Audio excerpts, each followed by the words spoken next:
मियाँ साहब ये बताइए कि आपकी रिहाई और बैरून मुल्क रवानगी, इससे डील और हुकूमत की तरफ से जो कुछ किया जा रहा है आपको रोकने के हवाले से, इसे उस डील का रद्द-ए-अमल करार दिया जा रहा है, आप क्या कहेगा इस बारे में? क्या मैं पहली मरतबा गिरफ्तार हुआ? बताइए ना जी, मेरी तरफ देखे ना। जी जी जी, मैं पहली दफ़ा गिरफ्तार हुआ हूँ। होते रहे आप। सबसे पहले मरतबा मैं 1996 में गिरफ्तार हुआ। उसके बाद मियाँ नवाज शरीफ के साथ अटककरी में रखा गया। लांडी जेल में ये बैठे हैं शायद अवासी, इनके साथ लांडी जेल में मैंने और सैयद गौस अली शाह साहब ने, मियाँ नवाज शरीफ साहब ने, वहाँ पर हमने अटक जेल में अपना लांडी में जेल काटी। मियाँ नवाज शरीफ साहब की साहबजादी ने जेल काटी, हमजा शहबाज शरीफ ने जेल काटी, मियाँ नवाज शरीफ साहब ने जेल काटी। क्या ये डीलें हैं? कुछ खुदा का खौफ करें। इस मुल्क के अंदर जो मसाइल हैं, इस मुल्क का जो बेड़ा गर्क कर दिया गया है मईशत का, इस हुकूमत ने इस मुल्क के अंदर जो बेरोज़गारी और इस मुल्क के अंदर जो अपना आसमानों में को छूने वाली जो महंगाई है, इस मुल्क के अंदर जो गुर्बत में जो लाखों लोगों का इजाफा हो गया है, आज आम आदमी की ज़िंदगी अजीरन बन गई है। आज एक वक्त की रोटी को तरस गए हैं। पाकिस्तान के अंदर तीसरी मरतबा जो कोविड का जो हमला हुआ है और एक बहुत ही एक डेंजरस स्ट्रेन आया है, उसके हवाले से जो इनकी बेतदबीरी, इनकी बेअमली, इनकी इनकॉम्पिटेंस और अपना बाकी जो इनके जो नामा अमाल हैं, उसकी वजह से कोविड ने इस मुल्क में अंदर तबाही मचा दी। वैक्सीन का इन्होंने इंतज़ाम तक ना किया। तीसरा ये हमला हुआ है कोविड का। जो गैप्स आए थे, जो टाइम मिला था, इनको चाहिए था कि रातों रात जहाज़ भेजते, जहाँ से भी वैक्सीन मिलती उनको लेके आते। ये तो वैक्सीन जो हमें खैरात में मिली है उसके ऊपर उन्होंने तकिया किया और हर मर्तबा, हर जगह, हर मौके के ऊपर चोर डाकू, अगर वैक्सीन का मामला है तो चोर डाकू, अगर महंगाई है तो चोर डाकू, अगर मुल्क के अंदर गुर्बत है तो चोर डाकू। ये 3 साल चोर डाकू करते हुए मुल्क कहाँ पहुँच गया है। आज हम वैक्सीनेशन के हवाले से बांग्लादेश से भी पीछे हैं और ख़ित्ते के बाज़ ममालिक उनसे भी पीछे हैं। अगर नवाज शरीफ की हुकूमत होती इस मुल्क के अंदर, तो जिस तरह नवाज शरीफ की क़यादत में जिस तरह डेंगी का मुकाबला किया गया था, डेंगी का, और उस वक़्त इन्होंने क्या कहा था, डेंगी बरादरान, यानी मजाक, यानी कौम का, यानी एक संगीन मजाक था कौम के साथ। और आज ना टीके हैं, ना कुछ सुपरविजन है, ना कोई पूछने वाला है, ना कोई और बात करने वाला है। कुछ सवाल होता भी है तो ये चोर डाकू, मैं एनआरओ दूंगा। ओ भाई, तुम्हें कौन कहता है एनआरओ दो? Arif, Dawn news. अभी तो मामलात सारे तय हो गए। पंजाब में फॉरवर्ड ब्लॉक भी सामने आया हुआ है।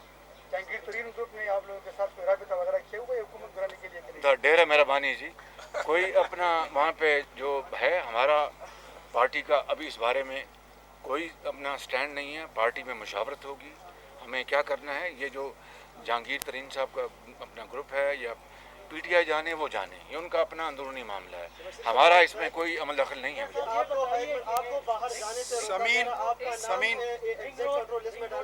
इसका बुनियादी मकसद क्या होगा उनके मुताबिक? इसका बुनियादी वजह क्या है कि आपको याद है जी गुजार जी, मेहरबानी। ये तो जी जी तौहीन अदालत तो वो तो अपनी जगह है जी, ये तौहीन अदालत अपनी जगह। इसका मतलब ये है कि जिस तरह मुझे जेल में इन्होंने पहली रात, मैं उनको पता था कि मुझे कमर की तकलीफ़ है, पहली रात उन्होंने मुझे ज़मीन पर सुलाया। उनके जिसको इमरान खान साहब ख़ुद लाहौर आए और उनके जो कारिंदे हैं ख़ुद लाहौर आए, जिनका मैं नाम भी लेना अपना यहाँ पर मुनासिब नहीं समझता, और उन्होंने आके डायरेक्टली इंस्ट्रक्शन दी जेल अथॉरिटीज़ को। एक कि इसको ज़मीन पर सुलाना है ताकि इसकी कमर को और तकलीफ़ पहुँचे। 2, इसको आम कैदियों के साथ ले जाओ इसको। 3, इसको खाना जो अपना जो जेल में पकता हुआ दो। तो मेरे पास वो आए जेल के लोग, मैंने कहा भाई देखो, जो जेल के कवानीन हैं उनमें मौजूद है कि जो अंडर ट्रायल जो होते हैं प्रिजनर्स, उनको घर से खाना, दवाई, कपड़े का पूरा उसको इख्तियार है, कानून है, कानून। अगर आपने उसकी खिलाफ वर्जी करनी है तो मैं आपके ऊपर बोझ नहीं बनूंगा, मैं ज़मीन पे भी सो जाऊंगा और जेल का खाना भी खा लूँगा। फिर मुझे वो दहशत गर्दी की गाड़ी में लेके जाते थे, इसलिए कि ताकि मेरी कमर को और तकलीफ़ पहुँचे। ये कौम जान ले बात, मैंने उफ तक नहीं कि मैंने कहा अल्लाह ताला मेरा सहारा है, वही मालिक है। 1.5 महीना 2 महीना मुझे उसमें APC में लेके जाते रहे, और फिर उसके बाद अदालत ने, ट्रायल कोर्ट ने मुझे जब मौका दिया तो फिर मुझे वो दूसरी गाड़ी में ले गए। तो आप जो बात करेंगे, मैंने इलाज के लिए अपने चेकअप के लिए जाना था, मेरा टाइम डॉक्टर से हो गया हुआ था, मैं कैंसर सर्वाइव हूँ। दुनिया ये बताइए कि रिंग रोड स्कैंडल के हवाले से कहा जा रहा है कि आपकी बहुत करीबी साथी तौकीर कुरैशी जो है ना, आपके कहने पे शुक्रिया, मैं आपने बात करी टारगेट बनाया जा रहा है जी और आप जी शुक्रिया। बात यह है कि रिंग रोड जो जो जो स्कैंडल है, उसके बारे में हमारी पार्टी ने में बड़े वजाहत के साथ इसके ऊपर बात को उठाया। मरीम औरंगजेब साहिबा ने, अतारट साहब ने, एहसन इकबाल ने, शाहिद वासी ने, आपको सब पता है, और वो स्कैंडल सामने आ चुका और किरदार सामने आ चुके। ये रिंग रोड मेरे ज़माने में 2016-17 में इसकी प्लानिंग हो चुकी थी, इसकी बाकायदा एक कागजात तैयार हो गए थे, और जो उसको कहते हैं इन प्रिंसिपल, इसको अप्रूव कर दिया गया था।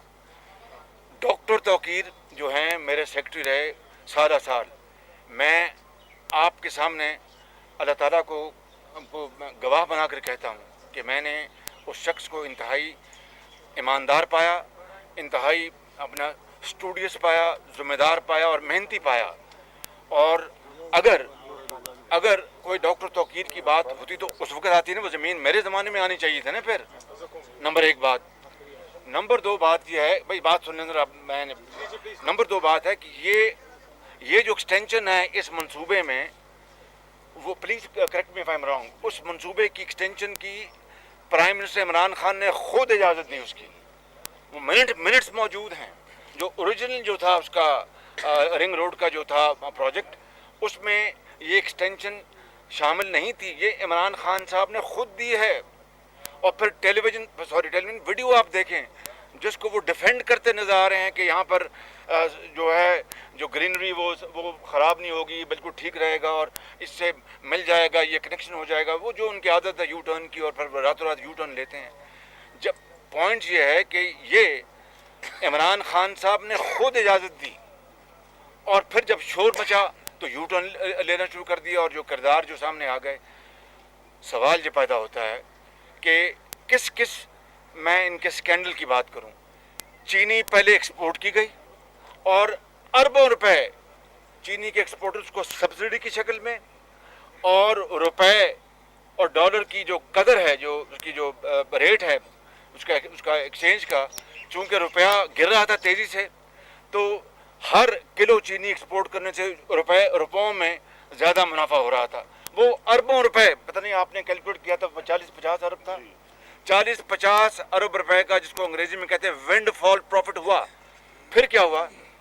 फिर चीनी इंपोर्ट कर, वाह वाह वाह वाह, पहले एक्सपोर्ट करो और अरबों रुपए बनाओ, लोगों की जेबों में जाए, गरीब आदमी को गरीब मारी करो, और फिर इंपोर्ट करो, और लाखों नहीं यानी मिलियंस ऑफ डॉलर्स के आप फॉरेन एक्सचेंज उसकी आप चीनी इंपोर्ट कर रहे हैं।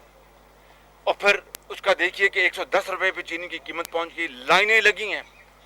फिर गंदम की भी यही सूरत हाल, दवाई के जो स्कैंडल्स हैं उसकी सूरत हाल देखें। फिर ये अपना जो वैक्सीनेशन के ऊपर जो कीमतें जो की गई और महंगी कीमतें लगाएंगी वो देखें। यानी किस स्कैंडल की मैं बात करूं, आप मुझे बताएं कि मियां नवाज शरीफ के दौर में 4 बने अपना ये आपके पब्लिक ट्रांसपोर्ट मेट्रो, लाहौर, पिंडी, इस्लामाबाद, मुल्तान और ऑरेंज लाइन। क्या एक धेले की कोई करप्शन को साबित कर सका? 3 साल अभी तक इमरान खान को कोविड का या गुर्बत का या महंगाई का कोई उसको एहसास नहीं। अभी भी फाइलें मेरे खिलाफ ही देख रहा होगा, मियां नवाज शरीफ के खिलाफ ही देख रहा हो कि और चीज़ मैं इनके खिलाफ निकालूं। एक धेले की करप्शन साबित नहीं हो सकी। ये BRT पेशावर देखिए, 126 अरब रुपए की यहाँ पर करप्शन हुई, और बसें चली नहीं, बसें जली। और फिर आजकल क्या हाल है मुझे इसका इल्म नहीं है, अभी भी बसें चल रही हैं, जल रही हैं, खुदा जाने कभी। और फिर देखें एशियन बैंक का पैसा, और फिर कहा ये 30 अरब 40 अरब रुपए में लगेगा, और 100 अरब से क्रॉस कर गया। हमारे जो ये तीनों जो मंसूबे हैं मेट्रो के, ऑरेंज लाइन निकाल कर 100 अरब में बनते हैं। 75 किलोमीटर उनकी मुसाफत है, इसकी 26 किलोमीटर मुसाफत है। ये अकेला 126 अरब रुपए में इसका टीका लगा, हमारे अल्हम्दुलिल्लाह 100 अरब में 75 अपने किलोमीटर्स के बने। तो ये नवाज शरीफ की क़यादत। फिर आप देखें कि कंसेंसस के साथ सी पैक को चलाया, कंसेंसस के साथ गवादर पोर्ट, इधर नॉर्दर्न एरियाज़ में, और जो मोटरवेज बनी, ये कोई मामूली काम है। फिर बिजली के मंसूबे, कितनी ढढ़ाई के साथ झूठ बोलते हैं कि महंगे बिजली के मंसूबे। ये LNG के जो मंसूबे हैं, मैं आपको इंतहाई ज़िम्मेदारी से अर्ज़ कर रहा हूँ कि पाकिस्तान में और दुनिया में सस्ते तरीन और सबसे मॉडर्न टेक्नोलॉजी के ये मंसूबे लगे। 5000 मेगावाट के मंसूबे लगे, इतनी बरक रफ्तारी से कि दुनिया में इसकी दूसरी मिसाल नहीं है। तो मैं ये कह रहा हूँ कि ये हम सबको अपने खुदा का खौफ हमें होना चाहिए। ये झूठ बोलते हैं दिन रात, चोर डाकू के अलावा इनको दूसरी बात नहीं आती। आज मुल्क कहाँ पहुँच गया, हमारे खत्ते में दूसरे छोटे ममालिक जो बौने मुल्क हैं वो हमसे आगे चले गए। तो ये मैं समझता हूँ कि पाकिस्तान की तारीख में इससे बदतरीन कोई हुकूमत ना आई, और खुदा करे दोबारा ना आए। एनपी के हवाले से क्वेश्चन पूछना चाह रहा था। नहीं, आपका सवाल हो गया ना जी। पीडीएम के हवाले से एनपी चली गई है, एनपी आपसे कहिए कि आप एनपी को वापस ले जा रहे हैं अपने साथ, एनपी को वापस ले जा रहे हैं पीडीएम अपने साथ? जी, मैं तो आया हूँ आज फातह के लिए। हमारे ये बहुत मेहरबान दोस्त हैं। हमें अपना एक यकीन करें कि मियाँ नवाज शरीफ साहब का मरहूम खान वली खान साहब बहुत एक ताल्लुक़ था बड़ा मोहब्बत का। वो बहुत मोहब्बत से पेश आते थे मियाँ साहब से। जी, आज़म जो हमारे दोस्त, वो मेरे भी दोस्त थे, आज़म खान हूती, वो अल्लाह को प्यारे हो गए, उनसे बड़ा ताल्लुक़ था। इनसे बड़ा हैदर हूती साहब, इनसे मियाँ इफ्तिखार बैठे हैं, ये हाजी बलोर साहब बैठे हैं, बड़ा इनसे ताल्लुक़ है इनसे हमारा। आज सिर्फ यहाँ पर फातह के लिए आए हूँ। सियासी बात मैंने इनसे करनी है, वो करूँगा। जब वो सियासी मौका आएगा तो मैं बताऊँगा। शुक्रिया बहुत।